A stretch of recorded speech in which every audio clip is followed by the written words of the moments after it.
Hello everybody, this is Smiles, and today I'm doing a tutorial on basic strategies to use as Tau in Dawn of War Dark Crusade. Here you see my start, and I always start by building an energy generator. It's something I use as Tau because a lot of the buildings are very expensive, and you need to get a lot of energy and requisite. Next I build 2 scouts, and immediately I hold my highlighter over the first scout, so as soon as he pops, I can click on him to build requisite, and now I do the same. Next I have, and also after that, I finish that, I build a second worker. So as soon as my energy generator finishes, here I slow down a bit by accident and I'm not concentrating. But normally if you do the build order right, as soon as the energy generator finishes, your second work is built and you can start building your barracks. Here I'm just waiting for the things to pop. And this map here is, I picked this map because it's quite a good map to show off things. As soon as that thing is, use your 2 stealth suits, each sending one. As soon as one finishes, send him to the next point. And as soon as that guy finishes, I send him here to the relic, I'm pretty sure. So, and the barracks finishes, I build 2 fire teams. 2 fire teams, you're playing with fire teams, 2 upgraded fire teams, depending on what you're playing against. You're playing against Imperial Guard, certainly.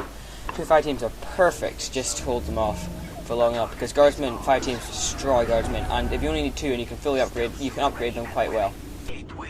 Okay, here you see me building my path to Enlightenment, I think. Yeah, path to Enlightenment. Because I've built a energy generator so early, I'm able to, as soon as my 2 stealth teams finish, I'm able to build a path to Enlightenment. This build is very tech-centered, as in I can get my technology up so quickly, and Tau, or I play them as a teching race. Their early units are certainly really good, as in their base units are really good, the fire wars are really good, but I've always played more of a tech build. This is an awful tech build as well. Here I see them. I go for the other point there,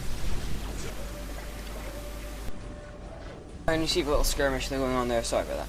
There's a little skirmish going on there. There's a little skirmish going up here. Here I upgrade my post here because Tau have no turrets, and normally if you're playing with anyone you build turrets there. But I upgrade that point because it's best for defending down, shooting down to long guard on this map. Here I build the pulse gun upgrade. Pulse gun upgrades are really good. They boost the fire warriors like damage. They really help boost it. I start building points now all over on my listening posts on my things, just to help it. Now here you see me build my kroot. I am at about quite a few resources, quite far through the game. I've got a foothold, I'm locking them down. They've contained them. Here I build 2 sergeants. For some reason I built 2 sergeants. Normally I wouldn't advise about that, and I think I change it here. Yeah, I change it. I changed that because I see that they're using grenade launchers, and the defense will really help against that. This is a good point in this game. In this game, you can rebuild your troops, upgrade your population, the amount of people in your troops. So picking your fights is a huge part. You really need to pick your fights because you can easily pull back, rebuild your troops, and go back again, and it really helps. I pull back my other fire squad here, fire warrior squad, and I build a kroot, half kroots, because fire warriors, their main flaw is that they cannot fight in melee at all. It's really bad, they're really bad at it. So you need to, that's what makes the kroot and Tau dream team gets so effective.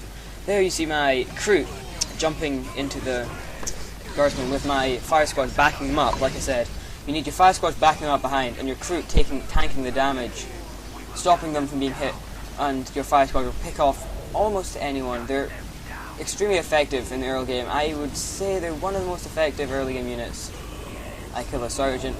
You see there, I use the cannibalize ability for my kroot, and that is so effective. It regains their health. Like most units, there's no way of regaining their health. You just let them die. You can rebuild their population. Normally, it's best just to let them die. There, they cannibalize. I cancel them because I need them there.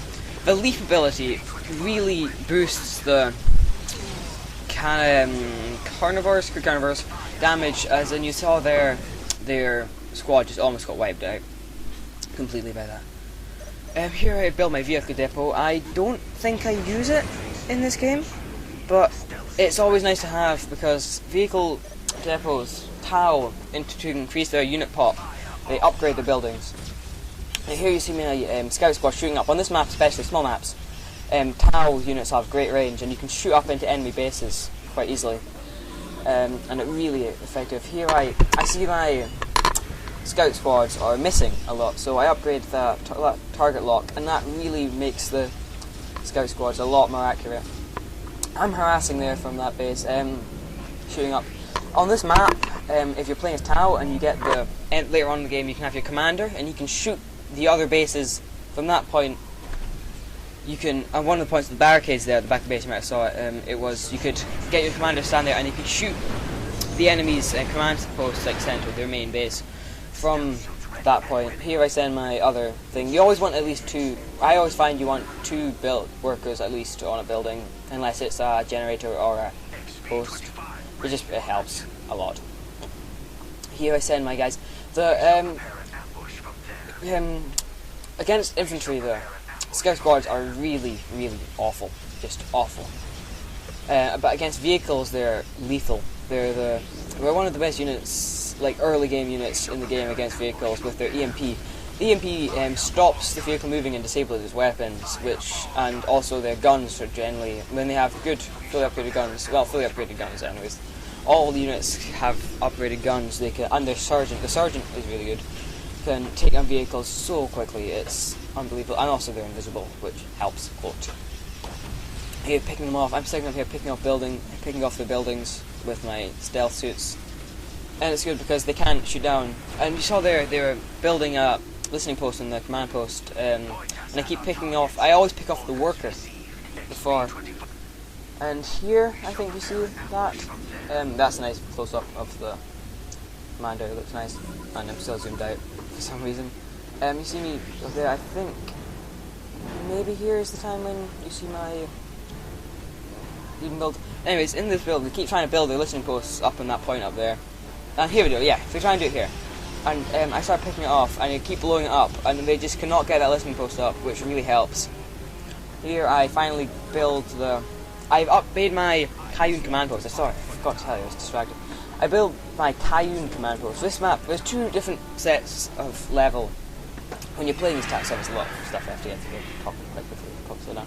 Anyways, the two sets of things, you can get the Monka, and that gives teaching Monka, and that gives you crisis battle suits, which have jetpacks, and they're really good as map because you can jetpack straight from your base into their base, and you can also get the hammerhead gunships, which are just destroying.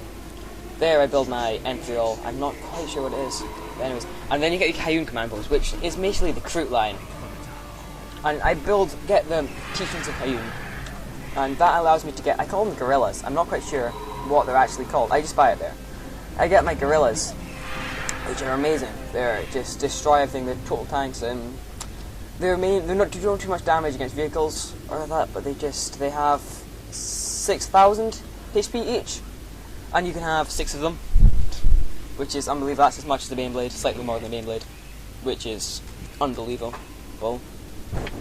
There I'm building my teachings of Kyoon, and here I build my Narlock. The Narlock is not the most powerful, relic unit in the game, but it takes the longest to kill. I'm going to go out on a limb and say it's got some of the highest defense. It's not most powerful purely because the Tau has other powerful units, and I always thought the hammerhead gunships should be the relic unit, but anyways, that's different. You get that, you got some nice shots there. It looks scary. It just looks scary. That's not where I say it. Here I upgrade my generator capacity. I'm waiting for that, and I build my first gorilla. The gorillas have a gunner on top. I call them gorillas. I really should learn the name of them. Here I build my ETHEREAL. ETHEREALs they boost the morale hugely of every unit nearby, and they also have one amazing ability, which is the airstrike. And the airstrike, it's an airstrike actually. I think it is called an airstrike. The airstrike destroys infantry. Any infantry around will just die. It's like you get the airstrikes from the Imperial Guard and the Space Marines, and that's good, but against vehicles and everything. But mainly the ETHEREAL airstrike is good against infantry, and it will kill guardsmen squads, take out entire guardsman squad, like 5 of them. Anything within radius, well, almost any infantry, unless it's really high, like Terminators, will die. You see there.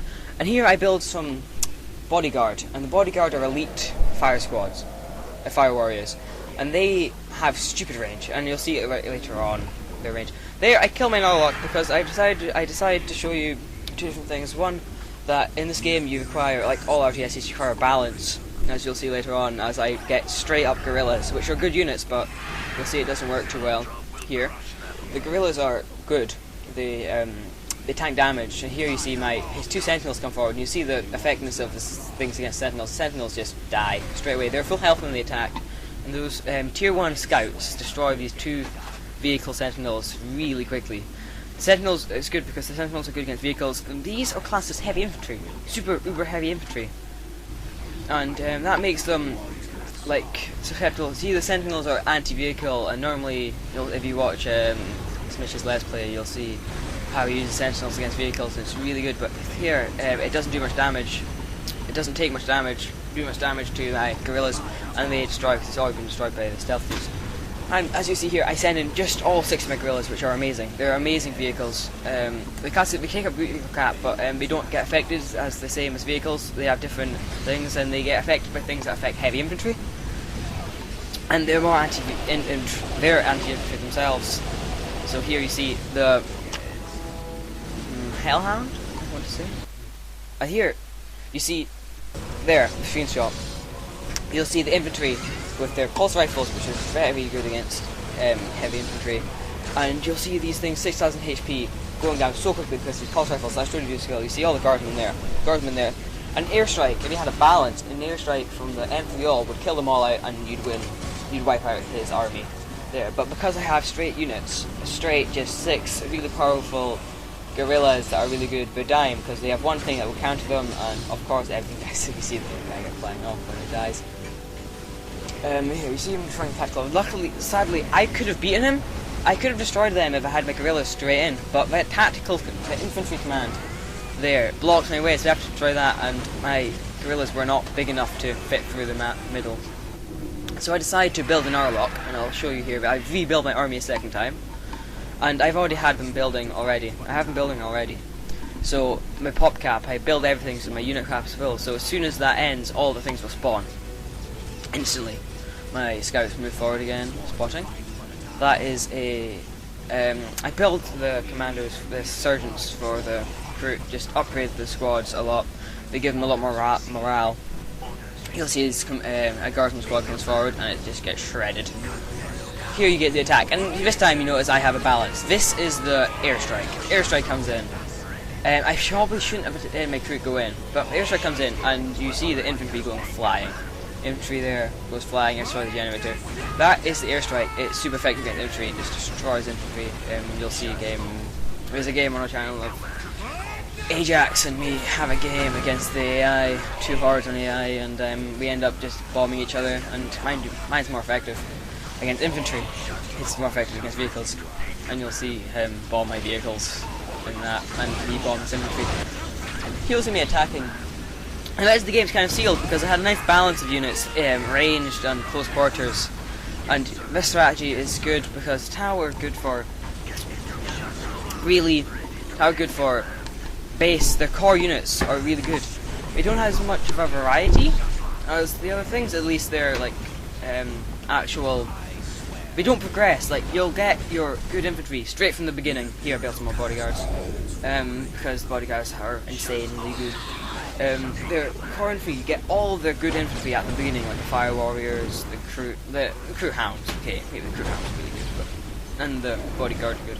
But mainly you get the battle suits really easily. Like you don't get really high tier infantry but you have high core infantry. Anyways, sorry about that phone ring. Anyways, the Tau, as I was saying, the infantry at the beginning is really good, and their late game things are amazing. But that isn't vulnerable in the mid game. They're extremely vulnerable to timing attacks. Anyways, that is I hope you enjoyed it. Here I see me testing the range of the elite bodyguards. I'm not quite sure if they can fire from my base, as like the commander can, but you see me standing, I test it here, I move them away, I move them in, and they can shoot from there. and that's the distance they can shoot, and it's quite exceptional. I hope you enjoyed this video, I hope it was informative, and if you enjoyed it, feel free to leave a like and subscribe. Thank you. Bye.